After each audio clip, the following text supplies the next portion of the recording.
Weather is in the preview monitor.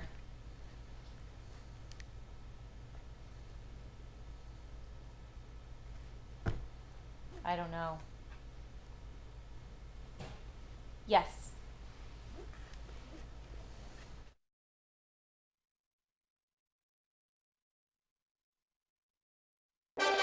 This is WENY News at 5:30.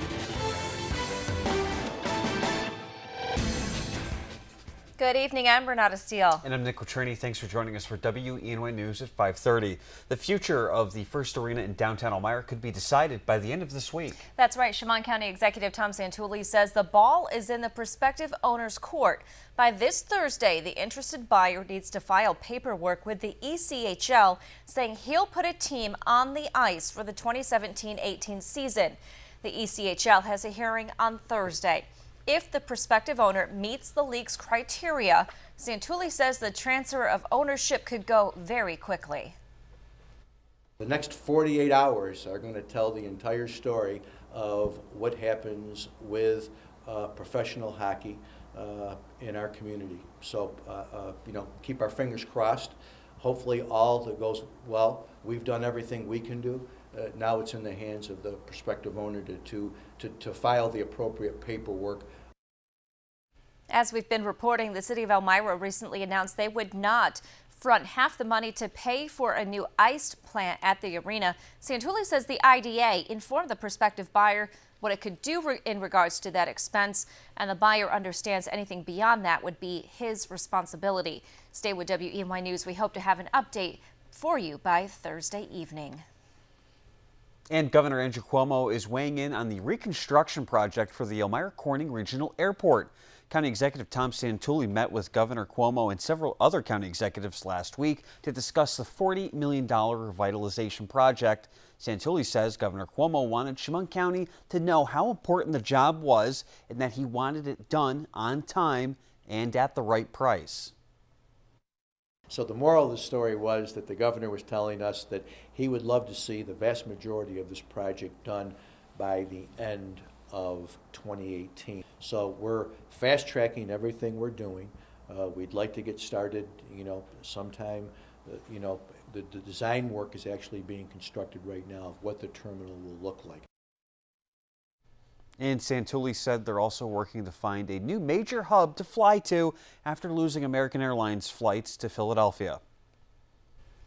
The home of the Elmira Pioneers baseball team will see some improvements this spring. The organization announced it will partner with the city of Elmira to make $400,000 in capital improvements at Dunn Field.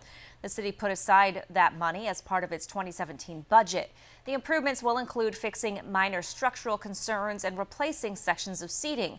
City engineer Craig Southard says they want to make sure the stadium is feasible in the long term. So we're looking at replacing many more of these sections. Other things in the project would include doing some concrete work for trip hazards. So basically things that are needed, really at this point are of concern. I think over the past few years we've seen an increase in attendance.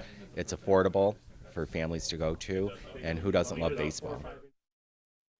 The work is expected to be finished by mid-May, so it won't affect the team's season.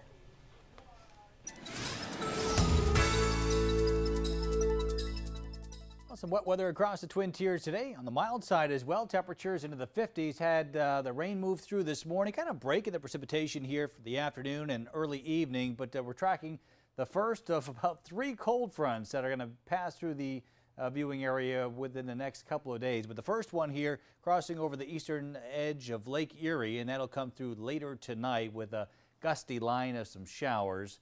And only slightly cooler temperatures behind that first front. We're going to have to wait till later in the work week for the temperatures really to drop off.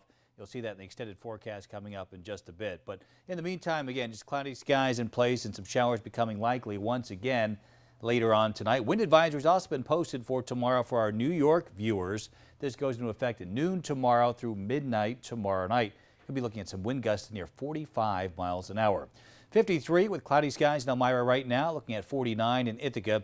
Cloudy skies also being reported here. So for tonight, cloudy skies, rain becoming likely once again, some gusty winds down to about 38 for a low, 55 for tomorrow's 5-degree guarantee. So again, on the mild side, but quite windy. Gusts as high as 45 miles an hour, and then temperatures really going south by the time we approach the weekend. I'm afraid this upcoming Saturday, a lot like the last one we had. Extended forecast coming up in just a bit. Thank you, Joe. New York State Police say they're continuing to investigate a 5-year cold case here in the southern tier. They're asking for your help to solve the case of Nico Lisi's disappearance. In October of 2011, the 18-year-old from Jasper was reported missing. Lisi told his family he was leaving town, but didn't say where he was going. His last known whereabouts were in Tennessee. Investigators were able to find the truck Lisi allegedly drove to that state. However, Nico's not been found. Anyone with information is asked to contact New York State Police. Cornell police are investigating the death of a student on campus over the weekend. According to Ryan Lombardi, the vice president for Student and Campus Life, Angel Hierro was found dead in his room in Comstock Hall on Sunday. Hierro was a student in the College of Agriculture and Life Sciences at Cornell and was expected to graduate this year. Hierro was from New Jersey and was studying to become a veterinarian. Cornell University police are investigating the incident but say foul play is not suspected. Mammograms are critical for women to help identify signs of cancer, and now Guthrie hospitals have a better tool to give more thorough breast exams. And it's in the form of 3D mammograms. WENY's Isabel Garcia joins us in the studio now with more information from doctors tonight. Isabel. Nick, Renata, the technology has been around for quite some time for trials, but more recently released.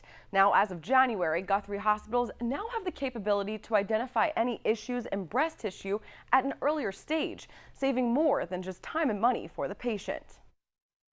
3D mammography is different than our standard 2D mammography in that pictures are taken of the breast across multiple angles, and then computer algorithm reconstructs that data set into a three-dimensional picture that we can actually scroll through, so we can see different levels of the breast rather than having to look at all of the breast tissue compressed into one image. The 3D image allows doctors to see through dense breast tissue, which differs in each woman, but can be difficult to pinpoint any areas of concern. The goal of 3D mammography is to find breast cancers at their smallest stages. So in very large randomized controlled trials, we've seen increases in breast cancer detection rate with 3D mammography, up to 41% more cancers detected than with 2D alone. Due to its extreme benefits, Dr. Geneva Ballard has been advocating to get 3D technology in the Twin Tiers region since she began work at the hospital back in 2013. As you can imagine, it's expensive and it's hard to get, but we've actually went live with it this January at Corning Hospital. We're one of the few places in the region that has it at this point, and so it's really exciting to bring that technology to this region. The screening does take a little bit longer than a traditional mammogram and requires more tedious work from doctors, but according to Dr. Ballard, it's all worth it. Honestly, is a little bit, at least initially, more work because we're looking at 104 images instead of 4 images. But I really feel like it's worth the extra effort to find these cancers when they're at their smallest size, when they're the most treatable, the most curable, and that's when we can really do the most good for our patients. And just last week, Governor Andrew Cuomo announced action expanding coverage for medically necessary 3D mammograms.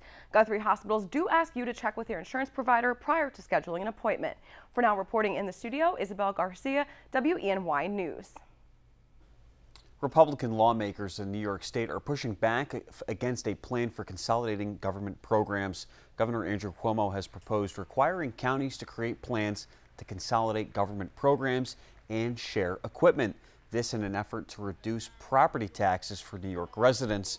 But one Republican state senator says Cuomo's plan ignores the burden of unfunded state mandates. She says the state should look for ways to encourage efficiency, such as giving additional state funding to communities that find ways to do more with less. And U.S. Senator Kirsten Gillibrand's denounced new legislation aimed at protecting New York workers and keeping jobs in America. The End Outsourcing Act will ensure federal contracts go to companies that employ American workers. It will also revoke tax breaks and incentives for the company that outsource jobs and create new incentives to bring jobs back to American communities. Gillibrand says federal policy should encourage business to invest in American communities. We've had story after story across the state where large multinational businesses are always deciding, am I going to outsource jobs? Is it cheaper for me to move this operation to China or Mexico? And so we need to create the incentives for businesses to keep them here and make sure taxpayers are not left holding the bag when they do leave our country.